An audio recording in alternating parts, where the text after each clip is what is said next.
네, 반갑습니다. 오늘 3주차 호흡기계를 알아보는 시간을 갖도록 하겠습니다. 반갑습니다.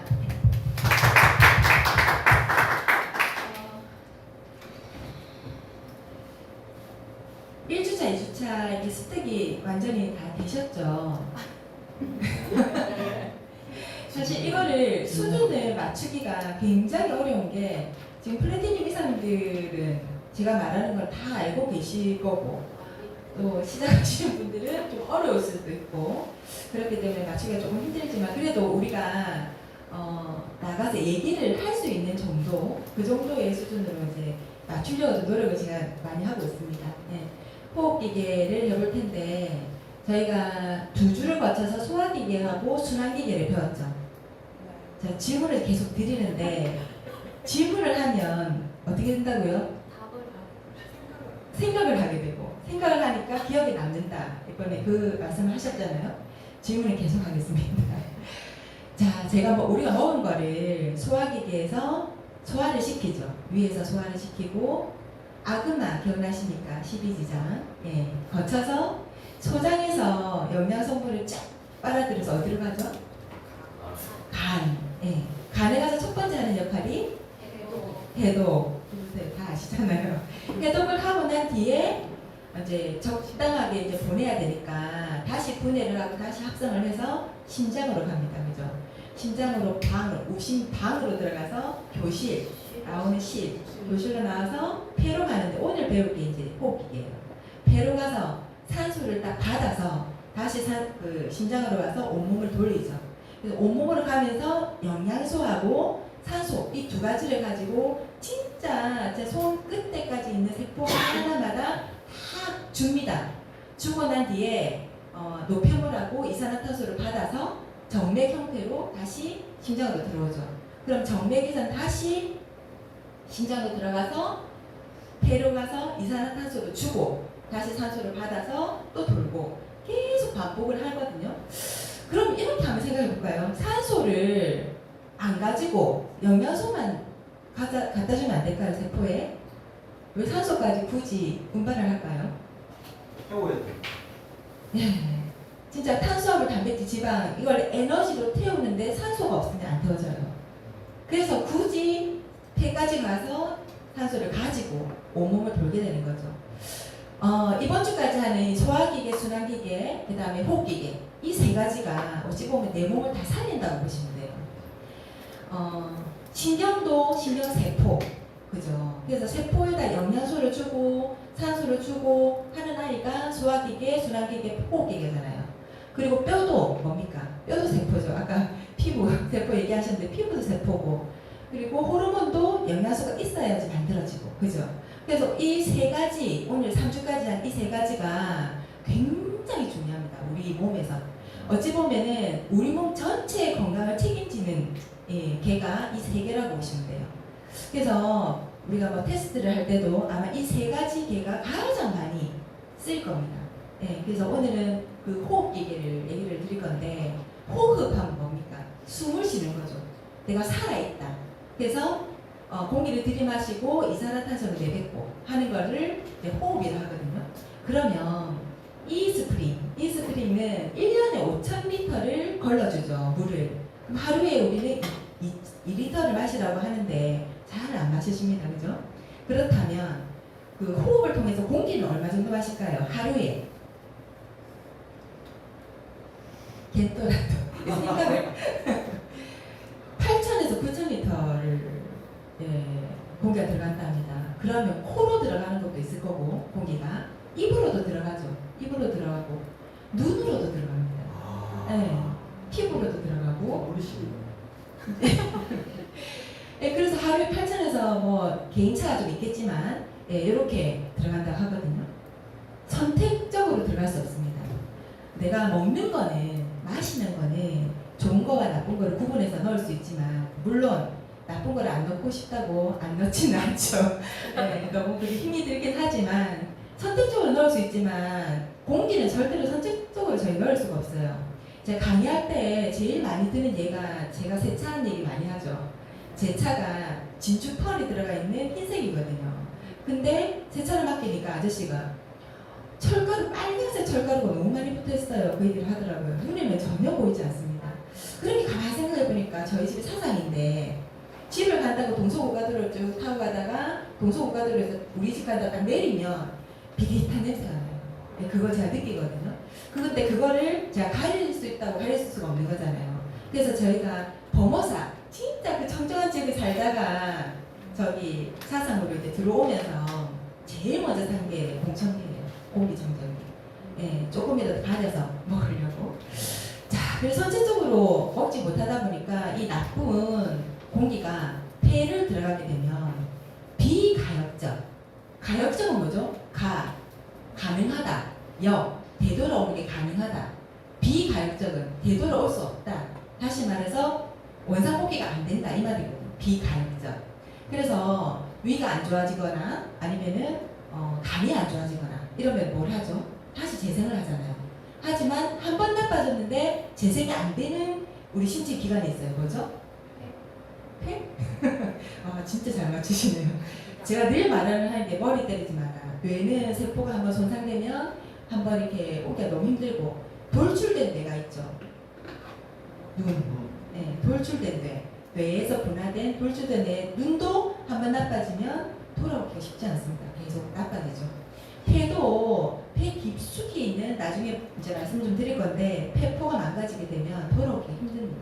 그래서 있을 때 잘해라. 예방을 진짜 잘해야 되는 게 이 폐인 것 같습니다.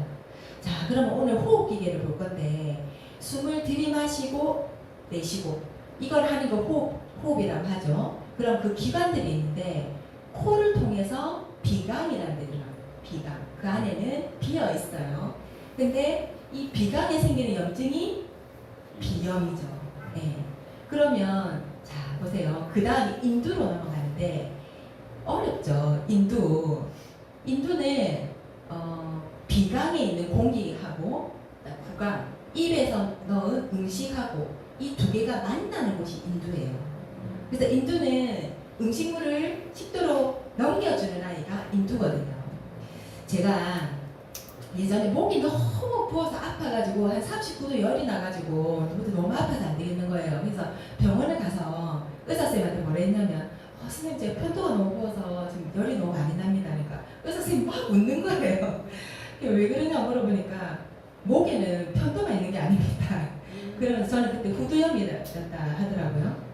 인두를 보시면 인두 안에 림프절이 굉장히 많이 모여 있는데 그거를 우리가 편도라고 합니다. 네, 편도선이라 하죠. 그래서 그 인두를 지나서 그러면 음식물은 식도로 보내고 인두가 그 다음에 공기는 후두 쪽으로 통해서 기관으로 보내야 돼요. 그래서 기도의 제일 윗부분을 우리가 후두라고 하거든요. 그래서 그 후두 쪽으로 음식물이 들어가면 안 되잖아요. 자칫 잘못 들어가면 사례가 걸리죠. 들어가면 안 되니까 큰일 나니까. 그래서 거기는 덮개가 이렇게 딱 후두 덮개가 이렇게 닫혀져 있거든요. 열었다가 닫았다가 이렇게 하는데 급하게 먹는다든지 아니면 나이가 들면서 이 후두 덮개의 근육이 약해지면 그래서 나이 드신 분들이 사례가 자주 걸리는 거죠. 네, 그렇게 해서 후두 쪽으로 해서 공기가 들어갑니다. 들어가서 기관이라는 데로 들어가는데 기관이 이렇게 생겼어요. 한 10cm 정도. 사람마다 목 길이가 다르기 때문에 조금 다르긴 하지만 한 10cm 정도고 단면으로 이렇게 딱 자르게 되면 말 발굽 모양의 연골 조직이 켜켜이 쌓여 있습니다. 그래서 그 안에 기도를 보호를 하고 있는 거죠. 이 연골이 쭉 보호를 해서 이 기도가 좁아지거나 부풀어지는 것을 막는 역할을 이 연골이 하고 있어요. 이렇게 기도를 통해서 공기가 들어갑니다. 들어가서 기관지로 들어가죠. 그래서 기관이 고속도로라 보면 기관지는 국도라 보시면 돼요. 국도로 빠져서 우리 세발낙지 할 때 세자가 간을 세자잖아요. 새 기관지로 들어가서 옆에 보시면 배포, 허파, 꽈리로 산소를 보냅니다. 공기를. 이까지를 우리가 호흡 들어가는 거라고 얘기를 하거든요. 자 보시면 상기도, 하기도 이런 얘기 많이 들어보셨죠? 감기는 상기도 감염이다. 그러면 비강, 인두, 후두를 합쳐서 상기도라고 합니다. 그 다음에 후두가 약간 하기도에 걸쳐져 있긴 하지만 기관, 기관지, 허파까지를 우리가 하기도라고 하거든요. 네, 그래서 감기는 상기도 감염, 기도를 감염시키는 거. 뭐가? 바이러스가 감염시키는 거를 상기도 감염이라고 합니다. 자, 그러면 폐를 이렇게 보시게 되면 나뭇가지에 잎이 이렇게 붙어져 있는 느낌이 들죠. 그래서 영양성분을 우리가 먹어서 그게 기관지를, 그러니까 나뭇가지, 기관지를 통해서 폐포까지 가는데 이 폐포가 반짝반짝하고 동글동글하게 유지가 되려면 진짜 영양성분이 잘 들어가야 되거든요. 예, 그려보시면 되는데 이 폐포를 크게 이렇게 확대를 해서 보면 포도알 모양처럼 이렇게 막 있어요. 그래서 보시면 빨간색, 파란색 이렇게 정맥과 동맥이 서로 막 엉켜져 있죠. 이러면서 제가 아까 심장에서 영양성분을 가지고 산소를 가지고 오고 이산화탄소는 준다 했잖아요. 그렇게 교환하는 장소가 여기예요. 폐포. 산소를 받고 이산화탄소를 주고 이렇게 하는 장소가 여기거든요. 그래서 이렇게 꽈리 모양의 포도알 모양처럼 막 이렇게 있어요. 왜 배처럼 하나 덩그러니 있지 않고 포도알처럼 이렇게 있는 걸까요? 이게 개수로 따지면 한 3억에서 5억 정도 있다고 하더라고요.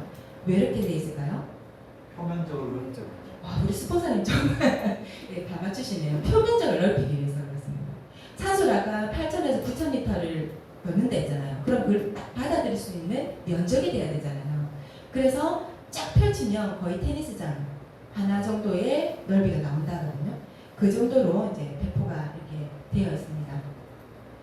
자, 폐는 이렇게 하면 될까요? 지금 보시면 제가 다 설명을 했는데 여기 보시면 횡격막하고 갈비뼈 요거는 얘기를 안 했죠. 심장이나 다른 것처럼 이렇게 폐는 근육이 없어요. 근육도 없고 자체적으로 감각기관도 없어요. 통증도 못 느끼는 거죠. 그래서 폐가 늘어났다가 줄었다가 이걸 어떻게 하냐면 뒤에 보는 것처럼 이 횡격막과 갈비뼈 이거의 팽창과 이완을 통해서 숨을 들이쉬고 내쉬고를 합니다. 쉽게 예를 들어서 풍선을 예를 들어 볼게요. 풍선 안에 공기가 들어있어요. 근데 눌러요. 누르면 어떻게 되죠? 공기가 빠져나가겠죠. 입구를 통해서.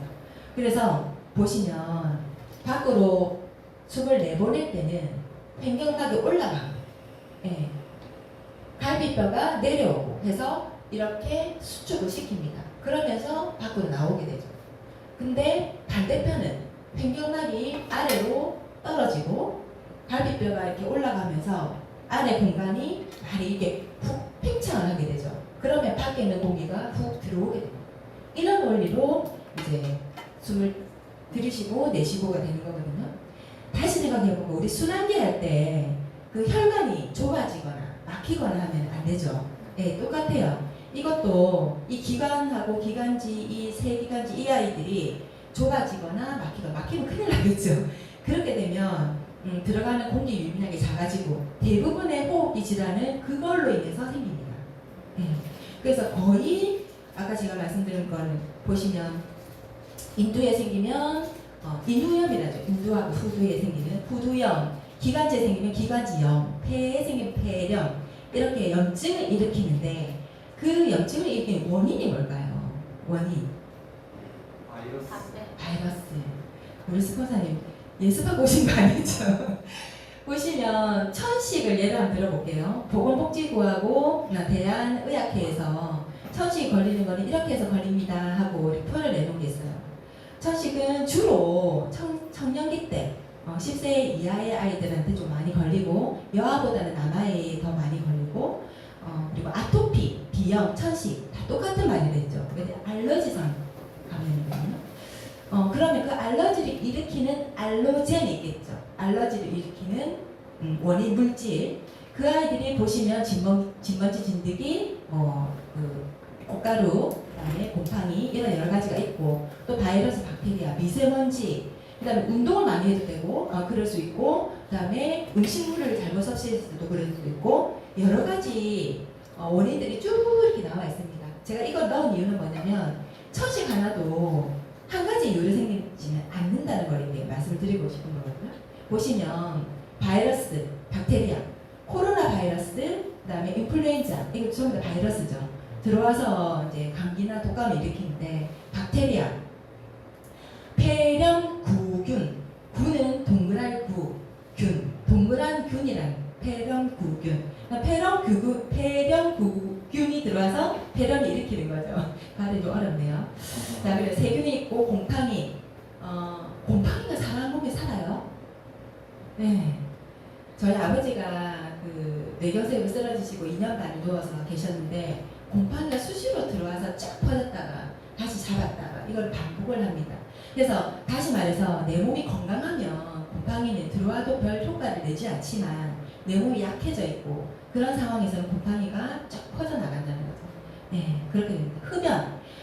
호흡기 질환의 90%는 흡연입니다. 내가 한 분에 계속 보고 지금 얘기를 하고 있습니다. 흡연이 정말 90%를 차지합니다. 어쩌면 오늘 김정민다님은 이 강의 끝나시고 담배를 끊으실 수도 있어요. 네, 나중에 말씀을 드릴게요. 일단 미세먼지하고 초미세먼지. 예전에는 황사라 했습니다. 황사. 노란색 그 먼지가 봄 되면 날라와서 난리가 났었죠. 근데 요즘 황사라는 말 잘 안 하죠. 왜냐하면 중국이 산업화가 되면서 거기에 중금속, 그 다음에 바이러스, 박테리아가 막 같이 뭉쳐져서 미세먼지를 굉장히 많이 일으키고 사람들이 미세먼지 하면은 무조건 뭐 중국에서 온다 생각하는데 그게 아니고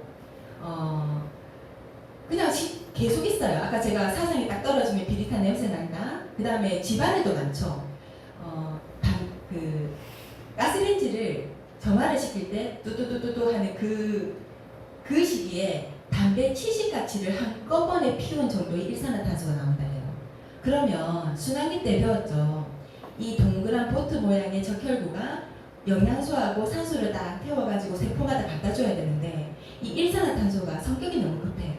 그래서 300배 빠른 속도로 산소가 타야 될 자리에 지가 탁 타가지고 온몸을 도는 거죠. 예. 그래서 집안에도 그런 게 있고 지금 저희도 복사기가 있지만 복사를 해내면서 벤젠이라든지 톨루엔이라든지 이런 물질도 희발성 물질이 계속 나오고 있어요.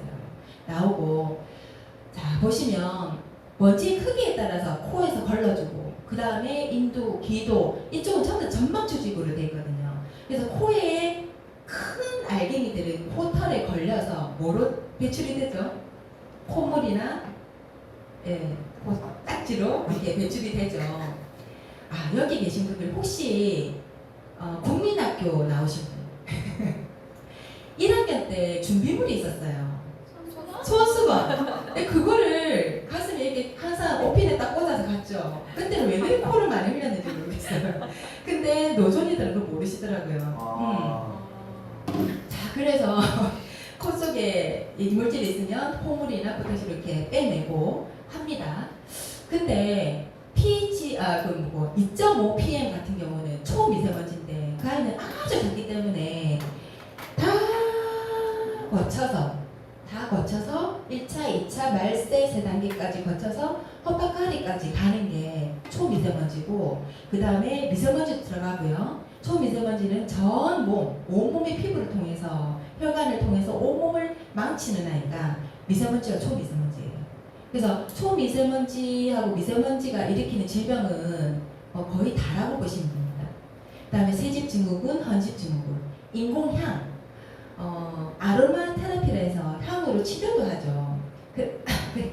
그래서 저희 아이가 어릴 때 코가 막혀서 잠을 못 잘 때 코가 막힐 때는 코알라가 좋아하는 유칼립투스의 오일을 이렇게 베개밑에 이렇게 뿌려준다든지 아니면은 아로마로 해서 이렇게 증류해서 씌워주면 애가 잠을 잘 자요. 코 막힌 게 없어지고. 그래서 아로마가 굉장한 역할을 하거든요. 사실은 릴렉스를 시켜주기도 하고. 근데 인공향에는 프탈레이트라는 가소성 물질이 들어가죠. 그래서 오히려 내 몸을 망칩니다.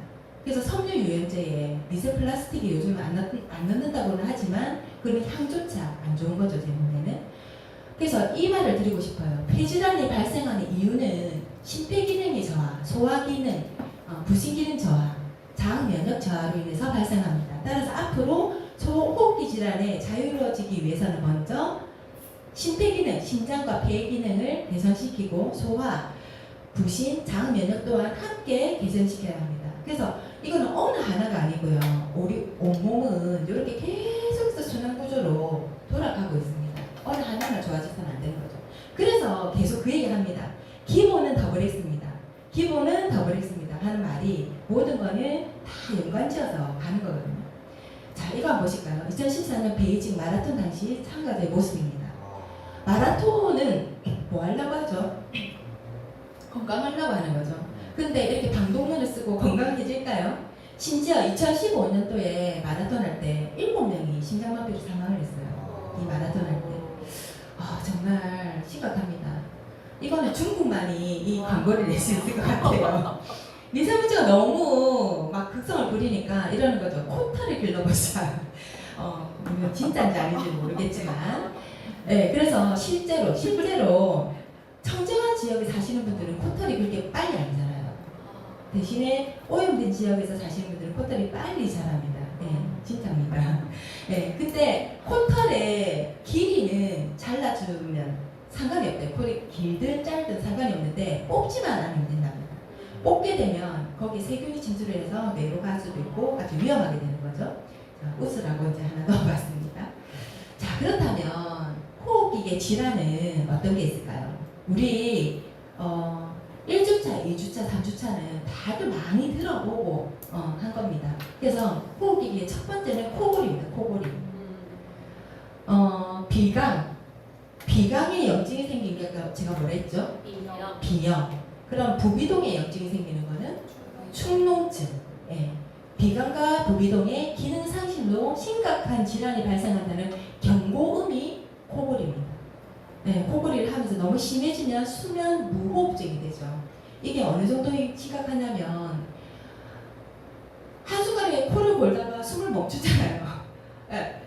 그동안에 숨을 안 쉬고 있는 거잖아요. 그동안에 뇌신경도 망가지고 소화기관도 망가지고 여러 군데에 이렇게 고장을 일으킨다고 하거든요. 그리고 단순한 코골이가 그냥 듣기 싫어 이게 아니라 우리 몸에 건강의 적신호를 일으키는 거죠. 그 다음에 호흡기계 질환은 어떤 게 있을까요? 우리 다 아는 거. 아까 감기 또 던져보세요. 호흡기계 질환. 폐렴. 네. 폐렴. 결핵. 네, 맞아요. 기관지염, 오세지아, 천식, 결핵, 배기후, 배혈증, 폐암. 네. 이거 말고도 많아요. 근데 우리가 알아야 될 거는 이 정도만 아시면 될 것 같아요. 기관지에 바이러스가 감염되는 감기, 인플루엔자 바이러스가 감염되는 독감, 이런 것들이 오래 지속이 되면 폐에 염증을 일으키는 폐렴, 그 다음에 폐렴구균으로 인한 폐렴이 생길 수도 있죠. 그리고 아까 제가 사례 걸린다 했는데 사례가 또 잘못 걸려서 흡인성 폐렴이 또 생길 수도 있어요. 네. 그 다음 기관지염, 기관지에 염증 생기는 거. 모세기관지염은 아주 가느다란 기관지에 염증이 생기는 건데 이거는 생후 24개월 전에 이렇게 많이 생깁니다. 너무 안타까운 일이 있었죠. 가습기 살균제. 가습기 살균제로 인해서 모세기관지염이 걸린 아이들이 굉장히 많았어요. 심지어 사망한 아이들도 있었고. 근데 이 모세기관지염은 어떤 걸 유의하셔야 되냐면 나이가 이제 점점 자라면서 좋아집니다. 그러다가 청년기 때 왕성하잖아요, 혈기가. 그럴 때는 별로 나타나지 않아요. 그래서 다 나았다고 생각하거든요. 근데 이 아주 어렸을 때 생긴 모세기관지염은 나이가 들면서 빨리 폐포가 석회화가 됩니다.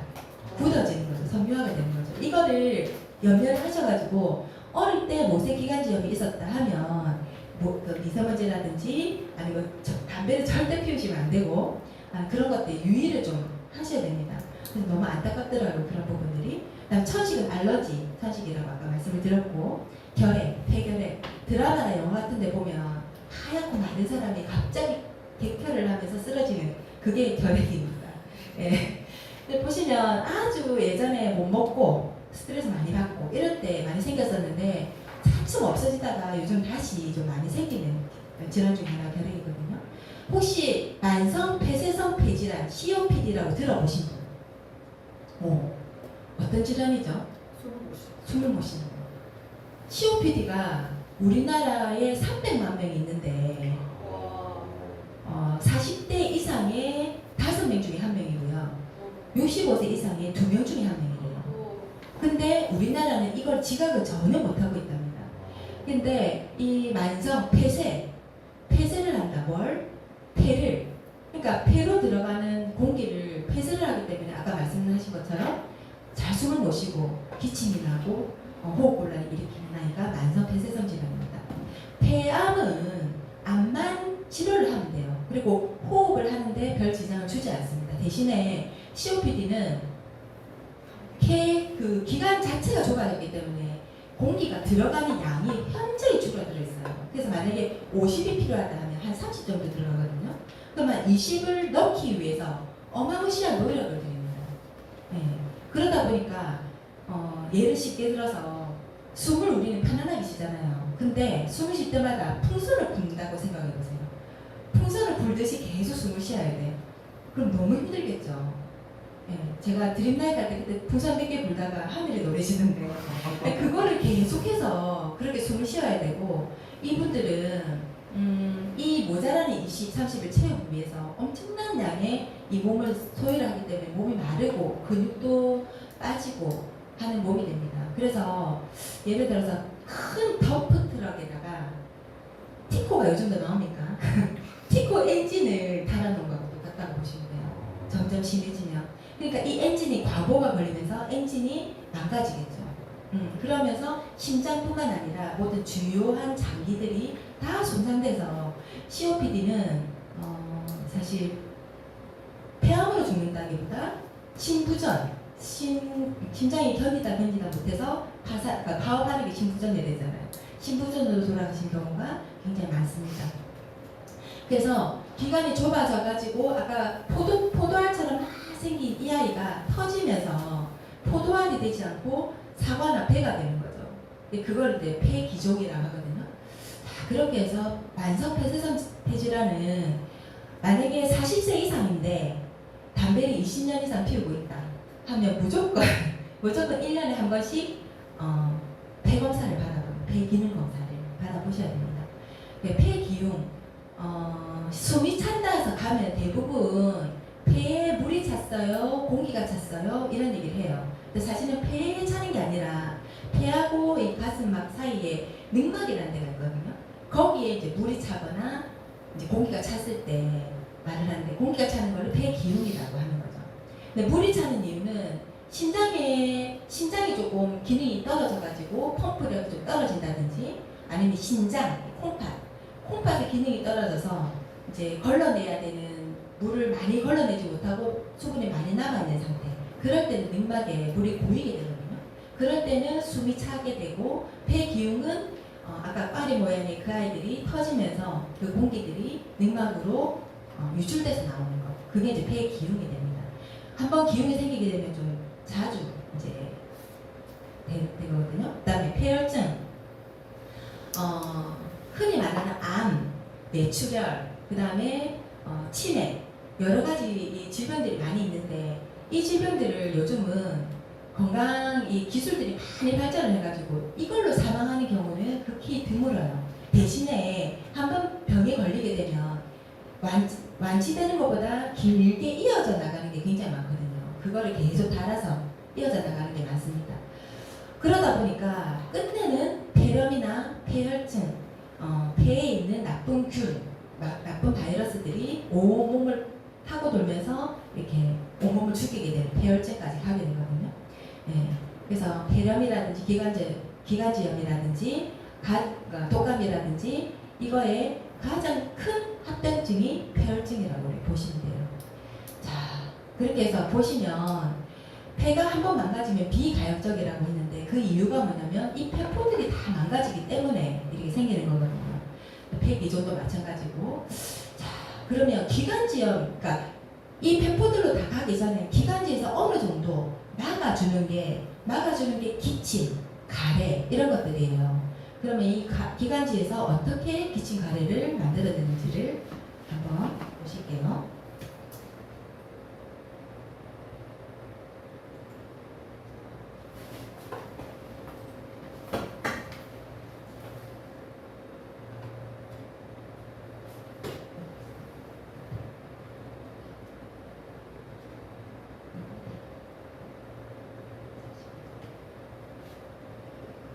또 한정판 정맥으로 묶여 있고 그 안에 작은 흙 모양의 소모가 있습니다.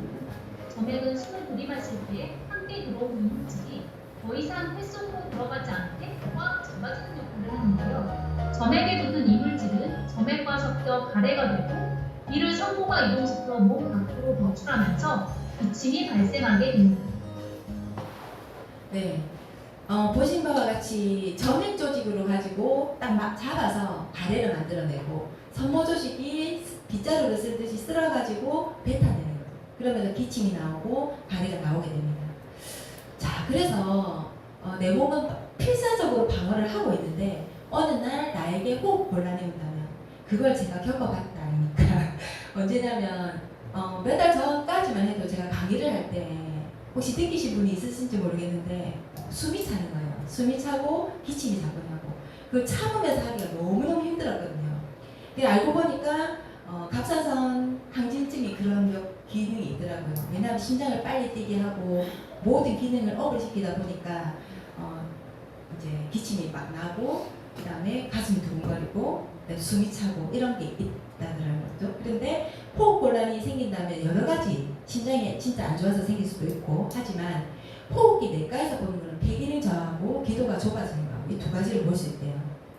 폐기능 저하면 폐활량이 떨어지는 거죠. 그래서 우리가 폐활량을 높이세요 하고 얘기를 하는데 폐활량은 좋아질 수 있다 없다? 있다. 다 있다고 알고 있죠. 근데 제가 공부를 해보니까 폐활량은 좋아질 수가 없대요. 네. 폐기능은 태어날 때 딱 정해져서 태어난답니다. 우리가 효소가 우표 한 장 크기만큼 있듯이. 근데 우리 느끼잖아요. 내가 폐활량이 좋아졌는데 하고 느끼는 거는 이 폐를 둘러싸고 있는 흉부 여기 막 있죠. 그 막에 이제 운동을 하면서 그 막이 좋아져가지고 내가 받아들인 이 산소를 효율적이게 많이 쓸 수 있게끔 만들어줄 수 있대요. 그게 이제 폐활량이 좋아졌다고 느끼는 거죠. 네, 그렇다고 합니다. 그래서 폐기능이 저하면 물론 폐활량이 늘어날 수는 없지만 그렇게 할 수 있는 운동량을 늘릴 수 있으면 좋습니다. 그 다음에 기도가 좁아지는 거는 천식과 아까 COPD인데 천식하고 COPD는 증상이 비슷해요. 가래가 생기고 기침이 나고 호흡이 쌕쌕거리는 소리가 나고 하거든요. 그러면 이 두 가지를 가지고 가면 의사들도 사실 구분을 잘 못했는데요. 천식하고 COPD를 어떻게 구분할 수 있냐면 공기가 이렇게 들어와서 코로 들어와서 기도를 통해서 기관지로 가서 배포를 이렇게 가게 되죠. 그러면 제가 처음 말씀드린 것처럼 기관지하고 다 깨끗하게 쫙 가줘야지만 숨을 잘 쉴 수 있다 했잖아요. 근데 COPD는 보시면 정상인 기관지하고 COPD 기관지는 현재 차이가 나죠. 좁아지기 때문에 굉장히 쌕쌕거리고 호흡곤란이 일어날 수 있습니다. 아까 말씀드린 것처럼 여기 있는 배포가 포도알처럼 이렇게 옹기종기 이렇게 있어야 되는데 뭉뚱거려서 하나에 되죠. 그래서 아까 말씀드린 것처럼 표면적이 확 줄어들잖아요. 받아들일 수 있는. 그래서 폐기종이 일어나고 되는 게 이제 COPD입니다. 천식도 똑같아요. 여기 보시면 기관지에 이 점액이 부어가지고 좁아져 있죠. 그러다 보니까 똑같이 기침, 가래, 호흡곤란이 일어나는데 이게 원인이 달라요. 천식은 알러지고 COPD는 흡연이 90%를 했죠. 그 다음에 유해물질, 노화가 되면서도 생겨납니다. 자, 그래서 천식이 알러지 진행하다 보니까 알러지 학회에서는 뭐라고 하냐면 상기도 위에서 생기는 알러지를 비염이라고 한다. 하기도에서 생기는 걸 천식이라고 한다. 그래서 천식과 비염을 똑같이 본다고 해요. 그래서 우리가 알러지 행진 얘기를 많이 하는데 그런 원리구나. 아토피가 생기면 천식이나 비염으로 갈 수 있다. 그 말이구나 하는 걸 제가 알게 됐거든요. 자, 그래서 보시면 발생 시기도 달라요. 그 다음에 가족력도 있고 없고 다르고요.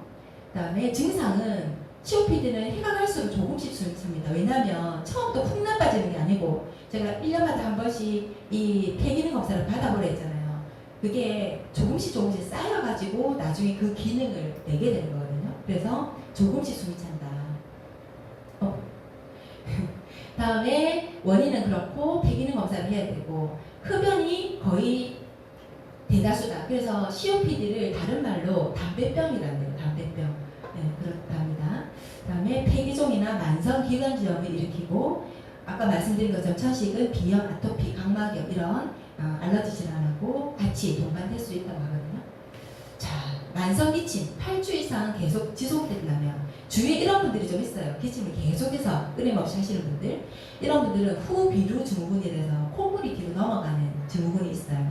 그거랑 기침, 이형, 천식, COPD, 그다음에 역류성 식도염 이게 원인이 95%를 차지한다거든요. 그래서 본인이 어디에 속하는지 잘 보시고 거기에 맞는 치료를 하시면 될 것 같습니다.